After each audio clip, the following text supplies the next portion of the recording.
एक खास शख्सियत के साथ मुलाकात। देखिए जयदेव पटेल के साथ नंबर 1 इंडिया न्यूज पर रोजाना रात 9 बजे। नमस्कार व्यूअर्स, मैं जयदेव पटेल और आप देख रहे हैं नंबर 1 इंडिया न्यूज। आपका एक बार फिर स्वागत है एक खास शख्सियत के साथ मुलाकात प्रोग्राम में। आज हम बात करेंगे दिल्ली में लाल किले के बाहर हुए बम ब्लास्ट को लेकर के। अब सियासत अपने चरम पर पहुंच गई है और ऐसे में जब दिल्ली में हुए बम ब्लास्ट का कनेक्शन जम्मू कश्मीर से निकलता है तो कश्मीर में जो पॉलिटिक्स है वो अपने चरम पर पहुंच जाती है। आखिर ये जो राजनीति चल रही है इसके क्या मायने हैं, क्योंकि उमर अब्दुल्ला से लेकर के महबूबा मुफ्ती तक के जो बयान सामने आए और इसी के साथ साथ में आम आदमी पार्टी और कांग्रेस इस प्रकार से केंद्र सरकार को घेरने का जो काम कर रही है, ये कहाँ तक सही है। यानी ताबुदर बात के लिए हमारे साथ खास मेहमान है बीजेपी के वरिष्ठ नेता और साथ ही जम्मू कश्मीर के पूर्व उप मुख्यमंत्री डॉक्टर निर्मल कुमार सिंह। डॉक्टर निर्मल कुमार सिंह जी, आपको बहुत बहुत स्वागत आज हमारे प्रोग्राम में। हाँ नमस्कार, बहुत बहुत धन्यवाद जी डॉक्टर निर्मल कुमार सिंह जी, आपसे मेरा पहला सवाल है कि दिल्ली में लाल किले के बाहर जो बम ब्लास्ट हुआ उसको लेकर के अब सियासत अपने चरम पर पहुंच गई है, जिसको लेकर महबूबा मुफ्ती की तरफ से बयान आया कि इसमें जिस प्रकार से मुस्लिम डॉक्टरों का इस केस में कहीं इन्वॉल्वमेंट नजर आ रहा है, ये कहीं ना कहीं मुस्लिम कौम को दागदार करता है और ऐसे में उनके जो परिवार हैं उनको जो जांच की जा रही है उसमें कहीं ना कहीं एक नरमी बरती जाए, इसको आप कैसे देखते हैं? देखिए जयदेव जी के महबूबा जी ने अगर ये कहा है तो इसके दो मीनिंग हैं। एक इसका मतलब ये निकलता है कि उनको ये रियलाइजेशन हो रही है कि अगर डॉक्टर्स जो कश्मीर के डॉक्टर्स और भी एक पर्टिकुलर कम्युनिटी से संबंध रखने वाले मुस्लिम जो है इस प्रकार की इन्वॉल्वमेंट अगर उनकी है तो डेफिनेटली इसका रिफ्लेक्शन जो है उस कम्युनिटी पर आता है। अगर तो उनको रियलाइजेशन है तो मुझे लगता है महबूबा जी को जो है लीड लेनी चाहिए सारी बात में कि टेररिज्म है और इंसानियत इंसानियत है। टेररिस्ट अगर कोई मारा जाता है, टेररिज्म को सपोर्ट करने वालों का ऊपर एक्शन होता है और महबूबा जी और बाकी लोग जो है जैसे पहला एक रवायत रही है उनके लिए बिलोंग करते हैं, उनके लिए जो है इस प्रकार की बात करते हैं, तो फिर इसी प्रकार की इंकरेजमेंट जो है टेररिज्म को मिलेगी। और अगर इस प्रकार के लोग जो चीफ मिनिस्टर रहे, मुख्यमंत्री रहे हैं, जहाँ उनके जो रिलीजियस लोग हैं, जहाँ बड़े इंटेलेक्चुअल्स हैं, उनके अगर टैरिज्म के खिलाफ आते हैं तो हो सकता है कि नौजवानों में एक नई रियलाइजेशन आए कि नहीं ये रास्ता सही नहीं है।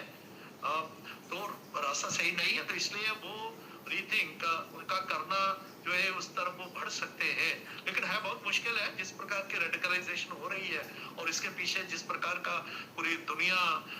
में जो रेडिकल जो इस्लामिक चेहरा है नजर आ रहा है, इतना आसान नहीं है। लेकिन फिर भी कम से कम ये कोशिश अगर करेंगे तो मुझे लगता है एक वेलकम स्टेप है। जहां तक उनके जो रिश्तेदार है संबंधी है और आपको हमें मालूम है कि सरकार ने आज तक जितना भी टेररिज्म के साथ डील किया है, जो लोग मुलव्विस थे, जो उनमें जुड़े हुए थे, उन पर ही एक्शन हुआ है। कभी भी इनोसेंट्स के ऊपर एक्शन नहीं हुआ है। ये उनको स्पष्ट रहना चाहिए। और जो है इंडियन स्टेट और इतनी मैच्योर्ड है, हमारी एजेंसीज इतनी मैच्योर्ड है और जब एनआईए के पास बात है तो बड़ी प्रोफेशनल एजेंसी है, उनको विश्वास होना चाहिए। आगे भी उन्होंने विश्वास जो है किया होगा, उनको यकीन होगा कि इस प्रकार की जो है कोई इस प्रकार की बात नहीं होगी। लेकिन अगर उनकी मिली भगत है, डायरेक्ट इनडायरेक्ट सपोर्ट है, तो पक्का सख्ती से एक्शन होना चाहिए, क्योंकि जितना टेररिस्ट फिदायनी जिम्मेवार है उतना ही उसको जो है उसका सपोर्ट करने वाला है, उसको लॉजिस्टिक देने वाला जिम्मेवार है, और उतने वो लोग हैं नेता लोग जो इस प्रकार के बयान देते हैं या इस प्रकार खाद पानी देते हैं, तो इतने ही जिम्मेवार उसके लिए वो भी होते हैं। लेकिन अगर ये रियलाइजेशन अगर आई है तो एक वेलकम स्टेप है। जी डॉक्टर निर्मल कुमार जी, अगर हम बात करते हैं जम्मू कश्मीर के मुख्यमंत्री उमर अब्दुल्ला की तरफ से बयान सामने आया दिल्ली ब्लास्ट को लेकर के। उन्होंने यहाँ तक कहा कि जितने भी कश्मीरी जो मुस्लिम हैं उनको सबको कहीं ना कहीं आतंकवादियों से जोड़ करके देखना है, या सब आतंकवादी नहीं है। इसी के जो बयान आए हैं इसको आप कैसे देखते हैं? क्योंकि उन्होंने कहीं ना कहीं पुरानी बातों का जिक्र करते हुए ये भी कहा है कि रिसेंटली भी जिस प्रकार से एक प्रोफेसर के अगेंस्ट में कार्रवाई हुई थी, लास्ट में जांच हुई और कुछ सामने लेकर नहीं आया। देखिए उमर साहब ने इस समय इस प्रकार बयान देना, उमर साहब को किसने कहा है कि सारे पाके जो कश्मीर के लोग हैं, कश्मीरी मुस्लिम्स हैं, वो आतंकवादी हैं? अभी भी मेजॉरिटी जो लोग हैं कश्मीर के जो है वो आतंकवाद के साथ उनका कोई लेना देना नहीं है। और यहाँ तक कि इनकी जो ऑटोनॉमी का इनको 370 का जो बिलॉन्ग करते हैं उसके साथ भी लोग यहाँ नहीं है। तो ये इस प्रकार के बात को जोड़ना, इस टेररिस्ट मैं उनसे पूछूंगा क्या डॉक्टर निसार जिसको जम्मू कश्मीर के एलजी साहब ने जो नौकरी से निकाला था, क्या उसकी मिली भगत नहीं है? क्या मुजम्मिल डॉक्टर मुजम्मिल जो है जो बाकी जो लोग हैं जिनके घरों से जो इतना बड़ा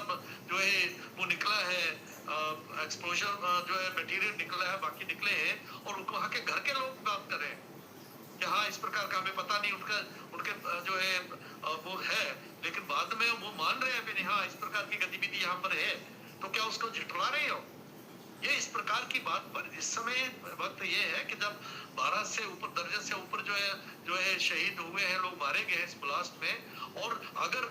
3000 के लगभग किलोग्राम का लगभग ये एक्सप्लोसिव मटेरियल अगर हो जिस प्रकार का मंसूबा था,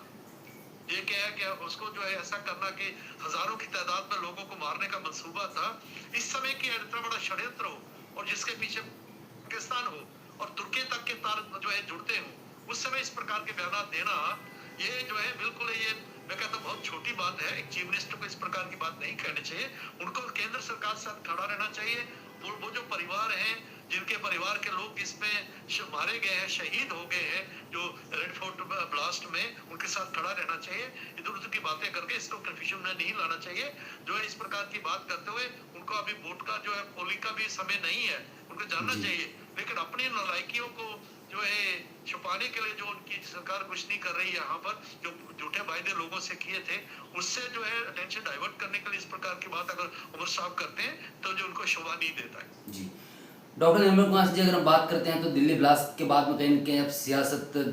पूरे देश भर में चल रही है, जिसको लेकर के आम आदमी पार्टी के जो नेता सौरभ भारद्वाज उन्होंने तो यहाँ तक कह दिया कि कल जब प्रधानमंत्री नरेंद्र मोदी ने भूटान दौरे से वापसी के बाद LNG में जाकर पीड़ितों से मुलाकात की तो उन्होंने तो इसको PR स्टंट बता दिया। सिर्फ PR के लिए PM मोदी ने मरीजों के साथ फोटो खिंचवाया था, कैसे देखते हैं आप इसको? देखिए चाहे वो आप पार्टी है चाहे उसके नेता है, ये अच्छे लोग हैं, छोटे लोग हैं, और उनका इस प्रकार के बयान देते हुए टेंशन को डाइवर्ट करना, केजरीवाल से लेके जो आज कहीं दिखता नहीं है और बाकी जो लोग हैं इनका सोपड़ा लोगों ने ही साफ कर दिया है। तो मुझे लगता है कि इस प्रकार की जो बकवास के ऊपर हमें कितना रिएक्ट करना चाहिए इस पर सोचने की जरूरत है। जी डॉक्टर निर्मल कुमार जी, अगर हम बात करते हैं तो इसी कड़ी में आगे कांग्रेस पार्टी ने भी आज प्रेस कॉन्फ्रेंस करते हुए आरोप लगाया कि शाह और अजय डोभाल के होते हुए देश में विस्फोटक सामग्री आई कैसे इस तरीके की? मैं कांग्रेस से पूछना चाहता हूँ कि कांग्रेस के होते हुए ये सारा जो जहाँ जम्मू कश्मीर में हुआ, जम्मू कश्मीर को पाकिस्तान के तरफ धकेलना, 370 देते हुए 35 देते हुए और जवाहरलाल नेहरू और शेख अब्दुल्ला की दोस्ती के कारण जो 50,000 लाशें यहाँ गिरी हैं और जिस प्रकार से कश्मीर को हैंडल किया गया कांग्रेस के द्वारा, उनके चीफ मिनिस्टर द्वारा, यहाँ तक कि खासतौर पर एक परिवार के नेहरू परिवार के द्वारा, इसके बावजूद कांग्रेस पार्टी भी जो 370 इसके हक में नहीं थी। तो इस प्रकार की बात जो है वो जो है उनको कांग्रेस को याद होनी चाहिए इस पर के बयान देते हुए। और इस समय जब पूरा देश में सदमे में और जो सिक्योरिटी जो कमेटी की मीटिंग है जो parliamentary prime minister Modi ji ने जिसको प्रेजाइड किया है और देश जो है आगे इसको कैसे डील किया जाए उसकी तरफ सोच रहा है, और उन्होंने बिल्कुल स्पष्ट कर दिया है कि टेररिस्ट एक्ट जो होगा जो एक्ट ऑफ वार माना जाएगा। आगे जो है सरकार के हाथ मजबूत करने की बजाय उनको जो है इस प्रकार की बात करते हुए लोगों को डिमोरलाइज करना और इस प्रकार के संदेश देना कि हमारा नेतृत्व जो है उसमें कमजोरी है, इस प्रकार की बात करना ये बड़ा छोटापन है। और कांग्रेस जो है वो कर सकती है, ये मुझे पूरा है कि कांग्रेस इसके पीछे हटेगी, क्योंकि जिसके नेता जो है राहुल गांधी है और जो नाप शनाप बोलने वाले और पाकिस्तान में जाके मोदी जी को कैसे हटाया जाए जो है और चाइना के साथ मिलकर जो है षड्यंत्र करते हैं मोदी जी को हटाने के लिए, इस प्रकार के बयान देना उनके लिए कोई आश्चर्य जो है जनक नहीं है ये ज्यादा, लेकिन उनको नहीं करना चाहिए। लेकिन क्योंकि आज जो बिहार में उनके साथ आगे होगा जब 14 को रिजल्ट्स आएंगे और जो पीछे हुआ है, तो ये यही कारण है कांग्रेस की जो नेताओं का उनके बयान का, जिसके लोग जो है उनको जो है उनका सोपड़ा साफ करें, उसको जो बिल्कुल उसका उनका सफाया करें भारत से। जी डॉक्टर निर्मल कुमार जी, आपसे मेरा आखिरी सवाल भी इसी कॉन्टेक्स्ट में है कि जिस प्रकार से हम देख रहे हैं कि बिहार में एग्जिट पोल जो सामने आए हैं, कल नतीजे आने वाले हैं, ऐसे में इसको लेकर अब सियासत जो अपने चरम पर पहुंच गई है, जहां पर महागठबंधन की तरफ से एक आरोप प्रत्यारोप का दौर अभी जो शुरू हो चुका है, कार्ड से वोटिंग में जो फर्जीवाड़ा किया गया है, इसको लेकर के आप जो बयानबाजी सामने आ रही है, इलेक्शन कमीशन को घेरने का काम भी अभी शुरू कर दिया गया है, कैसे देखते हैं आप इसको? देखिए जयदेव जी, कांग्रेस ने और विशेष तौर पर जो है राहुल गांधी ने जो वोट चोरी वाला जो एक बहुत बड़ा एक इस प्रकार का लोगों को गुमराह करने की कोशिश की, तो बिहार के इलेक्शंस ये स्पष्ट कर देंगे कि उसको लोगों ने कैसे लिया है। और मुझे जिस प्रकार के एग्जिट पोल के जो है रिजल्ट्स आ रहे हैं और लगभग सभी एग्जिट पोल जो बता रहे हैं, इससे कांग्रेस जो है उसका सफाया होगा। बाकी जो चाहे वो तेजस्वी हैं, चाहे जितने भी इनके साथी हैं, जो इस प्रकार का अनाप शनाप बोलते थे, बिना आधार के बोलते थे, इसके बावजूद के चीफ इलेक्शन कमिश्नर ने और पूरे इलेक्शन कमीशन ने जो है बिल्कुल स्पष्ट होकर और दूध का दूध पानी का पानी किया हर विषय को लेते हुए। और अभी जो 3 ट्रेन्स चली, उसका जो है 3 ट्रेनें, तो अगर एक ट्रेन में 6000 जितने भी लोग हैं, 18,000 लोगों से, और जहाँ करोड़ों के तादाद में अगर वहां पर जो है उसमें वोटर्स हैं, तो ये कहेंगे भाई 18,000 इनकी अगर बात मान भी ले जाए, तो उसका जो पूरे जो है चुनाव को इन्फ्लुएंस कर दिया। जाके इस प्रकार की कोई ना बात होगी, वो बिल्कुल स्पष्ट हो जाएगा। क्योंकि लोग अपने तौर पर अगर जाते हैं, कोई तौर पर जाते हैं, तो उनका कानूनी हक है। तो इस प्रकार की जो लोगों को गुमराह करने की बात है, क्योंकि लोगों को लगता है कि लोगों की मेमोरी जो है बड़ी शॉर्ट होती है और बाद में आ जाएगा, लेकिन आज लोग जो है बिल्कुल याद रखते हैं और विशेष तौर पर इनकी जो बातों पर विश्वास नहीं करते, जो है कांग्रेस और इनके जो साथी हैं, गठबंधन के लोग हैं। तो आप देखेंगे कि रिजल्ट बता दें, इनको जवाब जो है मुझे नहीं देना है, लोग ही इनको जवाब दे दिया, उन्होंने दे दिया है, जिसका परिणाम जो है 14 तारीख को आ जाएंगे। जी, डॉक्टर निर्मल कांत जी, आपने हमारे लिए समय निकाला, उसके लिए आपका बहुत बहुत धन्यवाद। बहुत बहुत धन्यवाद।